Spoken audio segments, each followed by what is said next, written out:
Hello दोस्तों, सभी को नमस्कार। मेरा नाम कौशल कुमार। मैं आप सब लोगों के बीच एक फाइनेंशियल सीरीज़ का एक नया वीडियो लेकर के आया हूं। इस वीडियो में हम समझेंगे कि कुछ जो मिस्टेक्स होते हैं जो हम लोग डेली बेसिस पे करते हैं और उसका इफ़ेक्ट थोड़ा फाइनेंशियली हमें ज़्यादा परेशान करता है। तो उसके लिए हम ये वीडियो लेकर आए हैं जिसका टॉपिक है एवॉइडिंग कॉमन फाइनेंशियल मिस्टेक्स। मतलब इस वीडियो में हम ये जानने का कोशिश करेंगे कि हम लोग डे टू डे लाइफ में क्या क्या मिस्टेक्स कर रहे हैं फाइनेंशियली। तो चलते हैं, स्टार्ट करते हैं। सबसे पहले ये जानने का कोशिश करेंगे कि फाइनेंशियल अवेयरनेस कितना इम्पोर्टेंस है। ठीक है, फाइनेंशियल अवेयरनेस कितना इम्पोर्टेंस है, ये इसके लिए क्या है मैं लिख के लाया हूँ कुछ कि financial mistakes can costly affect long term stability.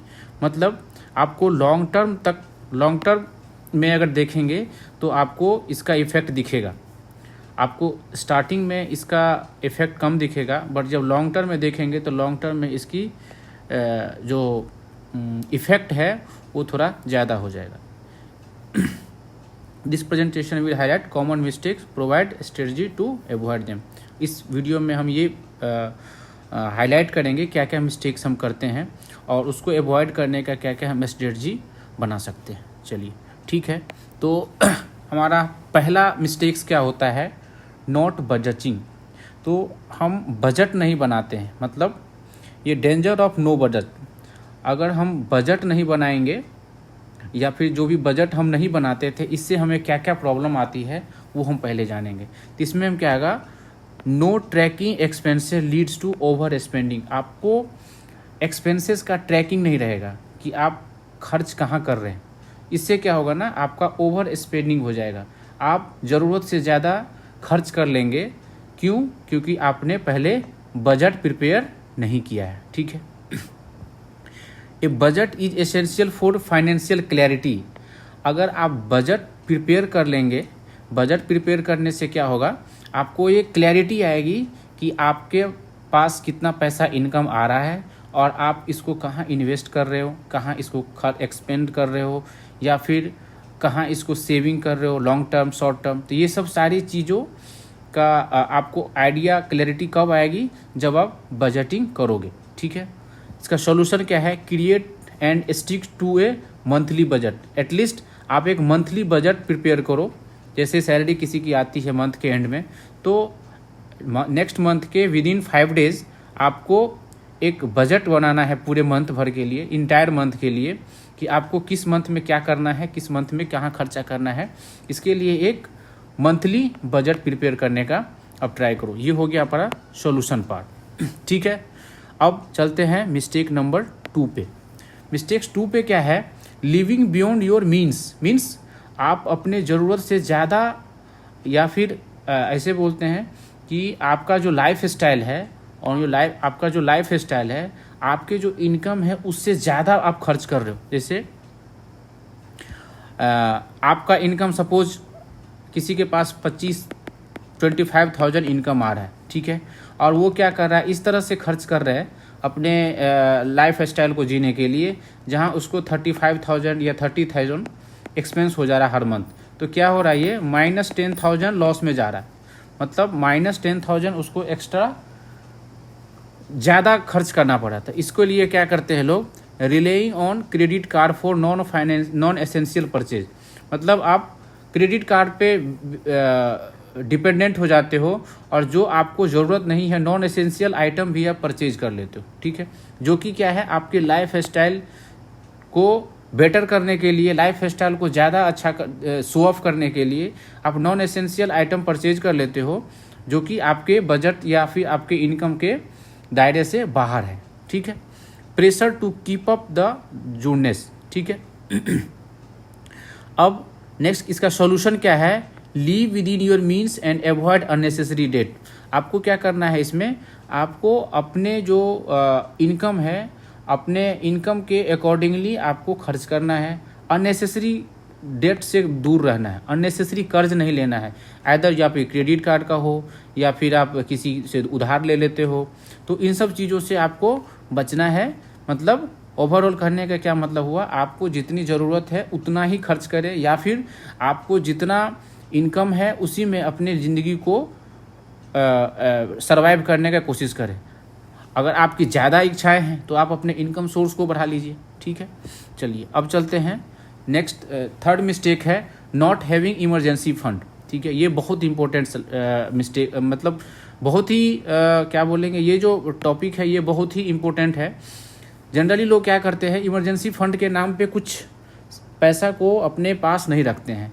इनको क्या लगता है, मतलब लोगों को क्या लगता है कि जब प्रॉब्लम आएगी तब हम देख लेंगे, बट ऐसा होता नहीं है। Failing to plan for emergency plan, मतलब इमरजेंसी प्लान के लिए आप इमरजेंसी सिचुएशन को हैंडल करने के लिए आपने कुछ अमाउंट एलोकेट करके नहीं रखा है।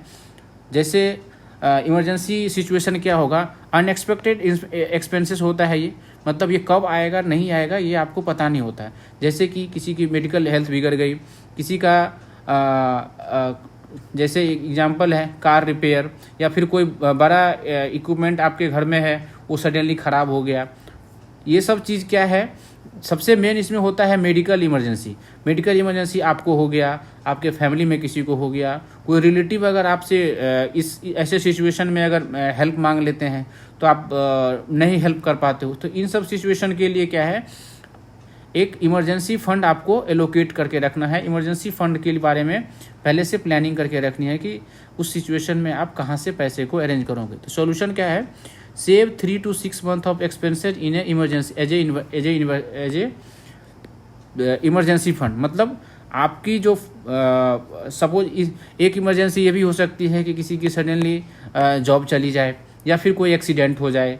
तो इन सब चीज़ों सिचुएशन में क्या है ना, आपके फैमिली का जो रन कराने के लिए जो पैसा पर मंथ होता है वो पैसा आपके घर में इस तरह से होना चाहिए कि 3 से 6 महीने तक भी अगर आपके घर में इनकम ना आए तो आपको ज़्यादा फर्क नहीं।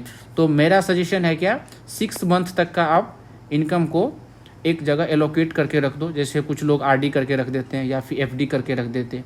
आरडी एफडी इन्वेस्टमेंट नहीं है। आरडी एफडी क्या है, आरडी और एफडी अगर करते हैं तो आपका पैसा जस्ट लाइव रहता है। ठीक है, मतलब इन्फ्लेशन अगर सपोज 6% है तो आपको आरडी एफडी में भी 7% मिलेगा। तो क्या है ना, 1% थोड़ा सा ज़्यादा मिलेगा। लेकिन आरडी एफडी को जब आप प्री मेच्योर के से पहले, मतलब मेच्योर से पहले अगर इसको ब्रेक करोगे तो ये इसका कुछ पेनल्टी लगने के बाद ऑलमोस्ट इन्फ्लेशन और आरडी एफडी का जो आपका इंटरेस्ट रेट रहता है ऑलमोस्ट सेम रहता है। तो इस तरह से आप आरडी या एफडी के फंड के रूप में आप 6 मंथ के पैसे को एलोकेट करके रख सकते हो। अब ऐसा नहीं कह रहा हूँ कि सडनली आप कहीं से कर्ज लेके एफडी के फॉर्म में रख दीजिए, ऐसा नहीं कर। आप धीरे धीरे स्टार्ट करो, 1 मंथ 2 मंथ 3 मंथ 4 मंथ, मतलब 6 महीने के अंदर थोड़ा थोड़ा पैसा जमा करते करते करते या साल भर के अंदर 6 मंथ का इनकम जो आपको आता है उसको आप एक तरफ एलोकेट करके रख दो। ठीक है, चलते हैं अब नेक्स्ट मिस्टेक। नेक्स्ट मिस्टेक क्या है, relying too much on credit card. ठीक है, मतलब लोग क्या करते हैं, क्रेडिट कार्ड पे ही फुली डिपेंडेंट हो जाते हैं। और क्रेडिट कार्ड क्या है, यह एक ट्रैप है। क्रेडिट कार्ड का जो नशा जिसको लग जाता है उसको ऐसा होता है कि पैसा कुछ खर्च ही नहीं हो रहा है। जब 45 डेज के बाद जब उसको फुल पेमेंट करना रहता है उस समय क्या पता चलता है, उसकी सारी इनकम चली गई इसमें। ठीक है, तो क्रेडिट कार्ड पे फुली डिपेंडेंट होने से क्या है, आप इसके ट्रैप में फंस जाओगे। हर बार आपको ज़रूरत पड़ेगा, आपको बिना ज़रूरत के भी आप क्रेडिट कार्ड के यूज़ से कुछ कुछ परचेज कर लोगे। ठीक है, और यहाँ पे प्रॉब्लम क्या है, high interest rate lead to the long term debt. अब इसका इंटरेस्ट रेट बहुत ज़्यादा होता है। सपोज आप 45 डेज में पैसा नहीं रीपे कर पाए तो क्या होगा, ये बहुत ही हाई इंटरेस्ट रेट इम्पोज करता है। लगभग 35, 36, 40% तक इसका इंटरेस्ट रेट होता है। ठीक है, और ये टेम्पटेशन टू ओवर स्पेंड। आपके पास क्रेडिट कार्ड होने से क्रेडिट लिमिट अगर ज़्यादा है तो आपके मन में बार बार इच्छाएं होगी कि ज़्यादा से ज़्यादा खर्च कर ले, ये सामान ले ले वो सामान, क्योंकि उस समय तो आपको पैसा देना नहीं रहता है। आप क्या सोचते हो, बाद में पैसा देना है, बट उस चक्कर में क्या है, आपको ओवर स्पेंडिंग हो जाता है। मतलब जितना आपको जो चीज़ नहीं भी परचेज करना है वो भी आप परचेज कर लेते हो। तो इसके लिए सॉल्यूशन क्या है, यूज क्रेडिट कार्ड वाइजली, पे balance in full each month.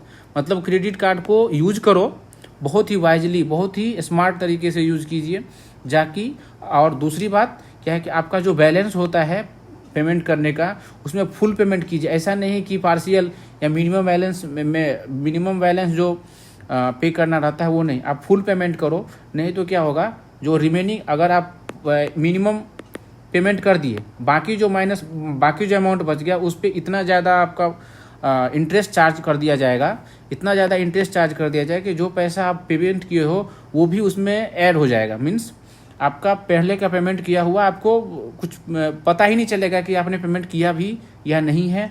आपको फुल का फुल पैसा ऐसे दिखता रहेगा क्योंकि उसका हाई इंटरेस्ट रेट होता है। ठीक है, चलते हैं। नेक्स्ट मिस्टेक क्या है, delaying retirement not saving for retirement early. मतलब रिटायरमेंट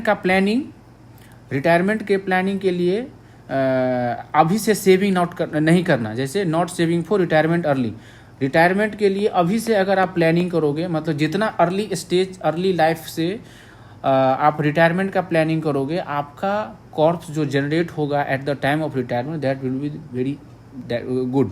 ठीक है, डिलेइंग रिटायरमेंट सेविंग के लिए लोग क्या करते हैं, अभी कहते हैं अभी मेरा 25 साल एज है, 30 ईयर एज है, 35 है, मुझे रिटायरमेंट के लिए अभी बहुत टाइम है, मेरे रिटायरमेंट के लिए अभी क्यों सोचना।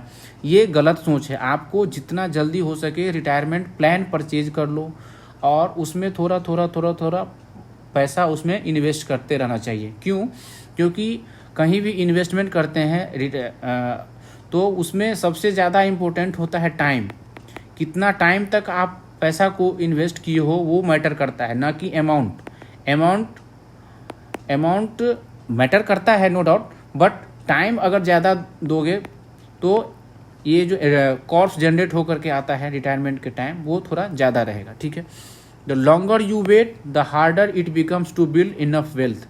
मतलब जितना ज़्यादा देर से आप रिटायरमेंट प्लानिंग स्टार्ट करोगे, आपको पैसे का जो अमाउंट होगा वो आपको कम मिलेगा। ठीक है, तो सॉल्यूशन क्या है इसके लिए, start saving the retirement as early as possible to leverage compound interest. हाँ, ये जो कंपाउंड इंटरेस्ट का टर्म है, कंपाउंड इंटरेस्ट ही कहाँ से जनरेट होता है, ये ज़्यादा से ज़्यादा टाइम तक अगर आप पैसे को कहीं इन्वेस्ट करके रखे हो तो वहाँ से जो पैसा जनरेट होकर आएगा वो क्या होगा, ज़्यादा होगा। जस्ट बिकॉज ऑफ क्या, कंपाउंड इंटरेस्ट जनरेट होगा किस पे, कंपाउंडिंग विथ टाइम। ठीक है, उसके बाद नेक्स्ट मिस्टेक्स क्या करते हैं, इग्नोरिंग डेट। हम लोग क्या करते हैं, डेट को इग्नोर करते हैं, लेटिंग डेट पाइल अप। तो इससे क्या होगा, आपका जो कर्ज है वो बढ़ता चला जाएगा। तो कहीं भी अगर डेट लेके रखे हैं तो उसका भी एक क्राइटेरिया रखना चाहिए, जहाँ सबसे ज़्यादा इंटरेस्ट रेट है। ठीक है, जहाँ भी सबसे ज़्यादा इंटरेस्ट रेट है उसको फर्स्ट प्रायोरिटी में आप उसको चुकाइए। ठीक है, उसके बाद सेकेंड इंटरेस्ट रेट जहाँ पे है उस सेकेंड हाईएस्ट उस डेट को चुकाइए। मतलब कहने का मतलब क्या हुआ, जिस डेट का इंटरेस्ट रेट मैक्सिमम है उस डेट को क्लियर करना सबसे पहला प्रायोरिटी होना चाहिए। ठीक है, इसमें क्या है, unmanaged debt leads to higher interest and financial stress. अगर आपके ऊपर डेट रहेगा तो आप फाइनेंशियली बहुत ही तंगी में ज़िंदगी जियोगे और बहुत लोग डिप्रेशन में चले जाते हैं। यहाँ तक डेट के प्रेशर से लोग डिप्रेशन में चले जाते हैं। लोगों को अभी बहुत सारे न्यूज़ में आया है कि इतने सारे कर्ज हो जाने की वजह से सुसाइड तक कर लेते हैं। तो इस सिचुएशन को हैंडल करने के लिए क्या है, आपको डेट को इग्नोर नहीं करना चाहिए। ठीक है, इसका सॉल्यूशन क्या है, create a plan to repay down debt, prioritise high interest rate first. मतलब हाई इंटरेस्ट अगर किसी डेट का ज़्यादा है तो उसका प्रायोरिटी नंबर 1 पे देना है। ठीक है, चलिए नेक्स्ट मिस्टेक क्या है, नॉट इन्वेस्टिंग। ठीक है, ये भी बहुत इम्पोर्टेंट टॉपिक है। ये इसमें क्या है, अगर आप इन्वेस्टमेंट नहीं करोगे तो आपका कॉर्प्स डेवलपमेंट वेल्थ क्रिएशन नहीं हो पाएगा। तो एवॉइडिंग इन्वेस्टमेंट, लोग क्या करते हैं, इन्वेस्टमेंट नहीं करते। तो जो इन्वेस्टमेंट नहीं करेंगे उनका पैसा घटता जाएगा टाइम टू टाइम। जैसे फॉर एग्जांपल मैं समझा रहा हूँ, अगर सपोज आपके पास 100 रुपया है, ठीक है, और 1 साल के बाद अभी 100 रुपया में जितना सामान खरीद पा रहे हो, सपोज ये 4 सामान खरीद पाए, नेक्स्ट ईयर सेम टाइम 1 साल लेते हैं तो उस टाइम पे आप 100 रुपया लेकर के जाएंगे तो आपको ये 4 आइटम नहीं मिलेगा। हो सकता है ये आपको 3.5 आइटम मिले या फिर 3 आइटम मिले। क्यों? क्योंकि इतने 1 साल में इस पैसे की उतनी वैल्यू नहीं रहेगी जितनी कि अभी है। इसको बोलते हैं इन्फ्लेशन।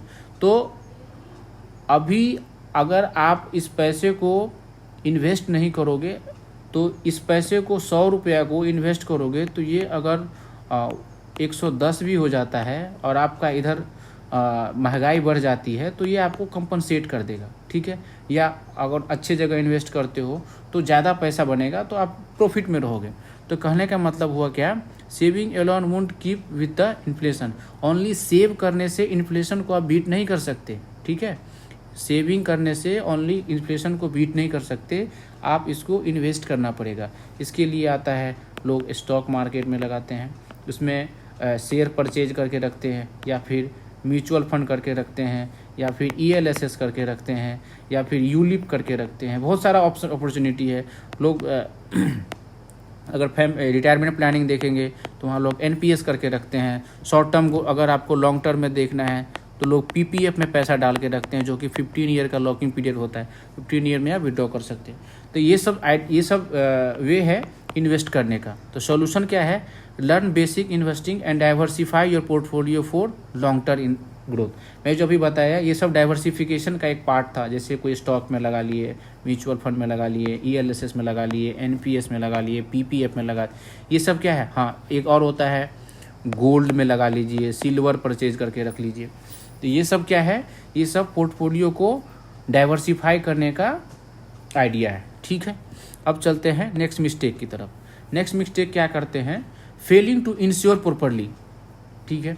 मतलब इंश्योरेंस पॉलिसी, अपने आप को स्कीपिंग इंश्योरेंस प्रोटेक्शन, अपने आप को प्रोटेक्ट नहीं कर पाते अपने लाइफ को, अपने हेल्थ को। अभी मैं दो वीडियो पहले भी अपलोड किया हूँ, हेल्थ इंश्योरेंस कैसे परचेज करें और टर्म इंश्योरेंस या फिर लाइफ इंश्योरेंस कैसे परचेज करें, इसके बारे में हमने पहले भी दो वीडियो में डिस्कस किया है। तो इसमें क्या है, failing to insure properly, skipping insurance protection. लोग क्या करते हैं, अपने हेल्थ को, अपने लाइफ को इंश्योर करने से मतलब नहीं करते हैं।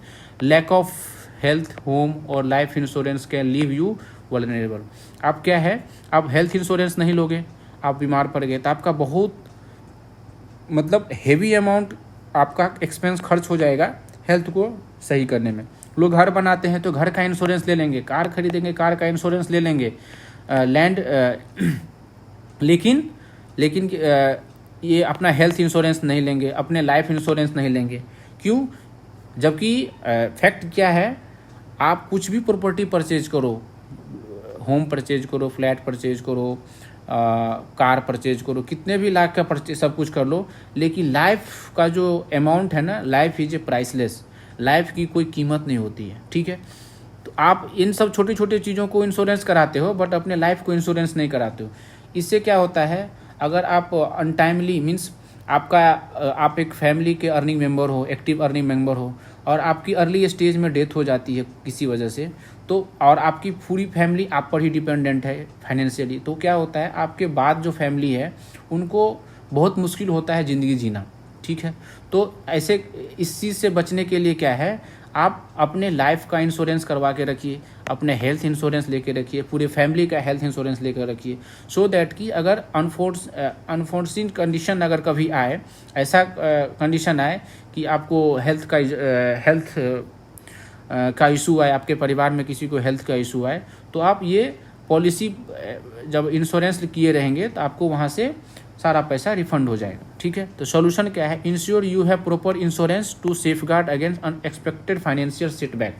मतलब आपको अपने फैमिली को, अपने खुद को, अपने स्पाउस को हेल्थ इंश्योरेंस, लाइफ इंश्योरेंस, ये सब इंश्योर है करना है और ये परचेज कर लेना। वो भी कब, जितना जल्दी हो सके। अर्ली स्टेज में अगर आप ये सब चीज़ परचेज करते हो तो आपका प्रीमियम कम होता है, और ज़्यादा एज हो जाने के बाद क्या है, इसका प्रीमियम बढ़ जाएगा, प्लस आपका हेल्थ कंडीशन बिगड़ जाएगा। तो हेल्थ पॉलिसी परचेज करने वाले कंपनी क्या करेंगे, आपका प्रीमियम ज़्यादा बढ़ा देंगे। ये सब सारी चीज़ें मैं पिछले वीडियो में डिस्कस किया हूँ, आप वो देख सकते हैं उसको। नेक्स्ट क्या है, मेकिंग इमोशनल फाइनेंशियल डिसीजन।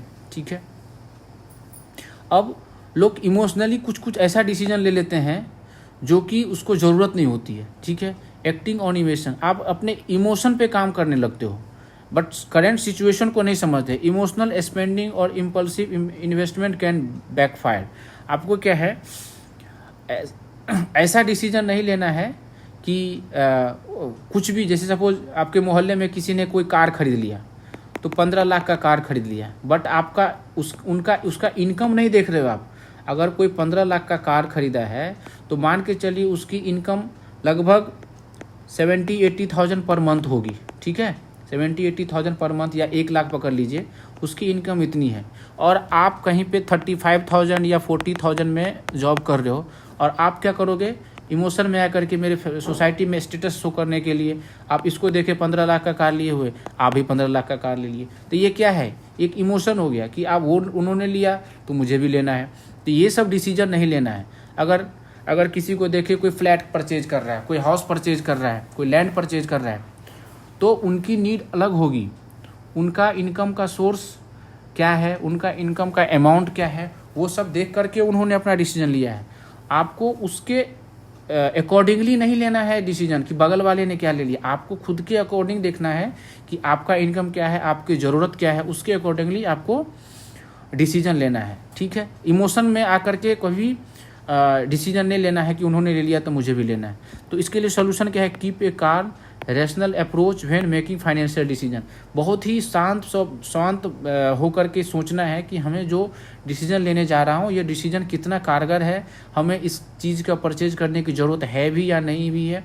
तो इन सब चीज़ों के ये है आपका इस मिस्टेक्स का सॉल्यूशन। ठीक है, अगला क्या है, not setting financial goal, lack of clear financial goal. आपको क्या है, एक गोल सेट करना है।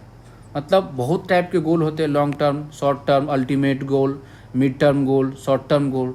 तो आपको एक क्वांटिफाइड गोल सेट करना है कि हाँ आपको इतने साल में ये कर लेना है। ठीक है, सपोज क्या करते हैं, अभी कोई मैरिड कपल है, ठीक है, उसकी एज 30 ईयर है, 30, ठीक है, और एक बच्चे हैं, 1 किड। ठीक है, तो आपको इस तरह से प्लानिंग करना है कि ये बच्चे जब बड़े हो जाए तो इसके एजुकेशन के लिए आपके पास सफिशिएंट अमाउंट पैसे हो, सो दैट कि इसका एजुकेशन में कोई प्रॉब्लम ना हो। तो इसके लिए आप प्लानिंग कर लीजिए। आपके पेरेंट्स का एज सपोज 50+ हो गया या 55 हो गया, तो आप उनके लिए पहले से इस तरह का हेल्थ इंश्योरेंस लेकर रखो। उनका रिटायरमेंट प्लानिंग के लिए आप अगर वो जॉब में नहीं है तो उनके लिए ऐसा अरेंजमेंट करके रखो कि वो कौन सा घर में रहेंगे, आप कौन सा घर में रहोगे, उनका मंथली इनकम कहाँ से जाएगा। ठीक है, तो ये सब चीज़ क्या है, आपको गोल सेट करना है कि फ्यूचर में आपको कहाँ कहाँ पैसा ज़रूरत है और उसके अकॉर्डिंगली आपने क्या। तो without goal you lack direction of your financial future. अगर आपका गोल नहीं है तो आप डेली पैसा जॉब पे जा रहे हो, मंथ में सैलरी आ रही है, खर्च कर दे रहे हो, आपका कोई कुछ प्लानिंग नहीं है। हर इसी तरह से जाते जाते 1 साल, 2 साल, 4 साल, 5 साल बीत जाएगा। फिर आपको पता चलेगा कि 5 साल मैंने काम किया, नौकरी की, सब कुछ किया, लेकिन हमारे पास एट द एंड कुछ नहीं बचा है, कुछ सेविंग के नाम पे नहीं है, इन्वेस्टमेंट के नाम पे नहीं है, ताकि फ्यूचर हमारा कैसे चले। तो इसलिए क्या है, आपको set specific, measurable and realistic financial goal, short term and long term. आपको एक क्वान्टिफाई अमाउंट, मतलब 10 लाख, 15 लाख, 20 लाख, इस तरह का एक गोल बनाना है जो कि रियल भी हो। ऐसा नहीं कि आपकी इनकम 30,000 है और डायरेक्ट लगा दिए, आप गोल सेट कर दिए कि मैं 2 साल में 1 करोड़ कमा लूँगा, तो ऐसा पॉसिबल नहीं है। मतलब ऐसा बनाओ ताकि आप उसको अचीव भी कर पाओ। ओनली गोल बना लेने से नहीं है, उसके नियर बाय में पहुँचना भी एक बहुत बड़ा टास्क होता है। तो इसलिए आप गोल सेट करो, गोल सेट करने के बाद उसको अचीव करने के लिए स्ट्रेटजी बनाओ कि कैसे उस गोल तक हम पहुँचा जा सकता है। और कोई भी गोल को छोटे छोटे पार्ट में ब्रेक करना है कि हाँ, अगर सपोज कोई बहुत बड़ा गोल आपने 15 साल का बना लिया, ठीक है, तो 15 साल वाले को आप 5-5 साल में 3 पार्ट में कर दो। ठीक है, 3 पार्ट में कर दिए कि 5 साल में इतना तक पहुँचेंगे, नेक्स्ट 5 में इतना तक पहुँचेंगे, नेक्स्ट 5 में इतना तक पहुँचेंगे। तो इस तरह से क्या होगा ना, आप इजीली उसको अचीव भी कर पाओगे और जैसे जैसे एक गोल कंप्लीट होगा आप में कॉन्फिडेंस भी आएगा। ठीक है, कि हाँ हमने इतना मेहनत किया तो इतना हो पाया, फिर से और कॉन्फिडेंस आएगा।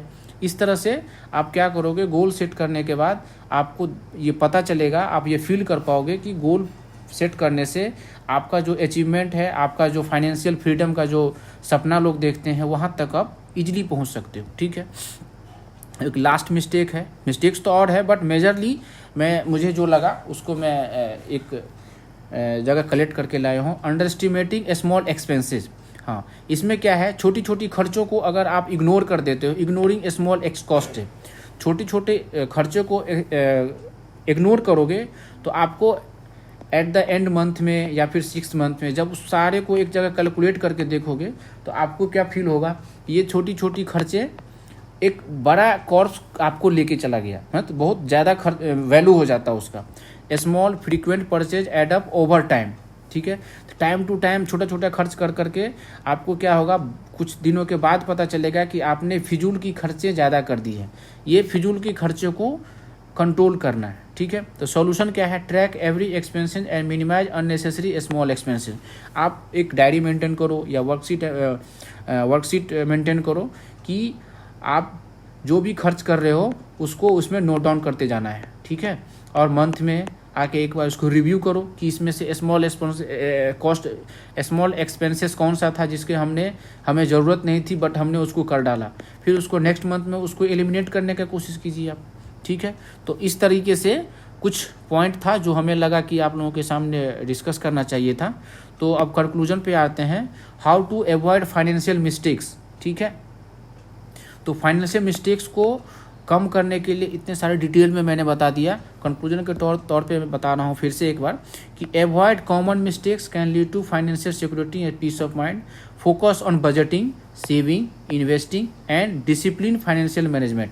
आपको डिसिप्लिन वे में, जिस तरह से डिसिप्लिन वे में लोग स्टूडेंट स्कूल में पढ़ते हैं, उसी तरह से आपको अपने लाइफ में डिसिप्लिन वे में फाइनेंशियल मैनेजमेंट करना है, सो दैट कि आप जो गोल सेट किए हो उस पीरियड में उतने टाइम में जा करके आप फाइनेंशियली फ्रीडम अचीव कर पाओ और आपका फैमिली बहुत ही अच्छे से हेल्दी वेल्दी लाइफ जी सके। ठीक है, तो अब आज के लिए इतना ही कंक्लूड करते हैं। चलिए मिलते हैं नेक्स्ट वीडियो में।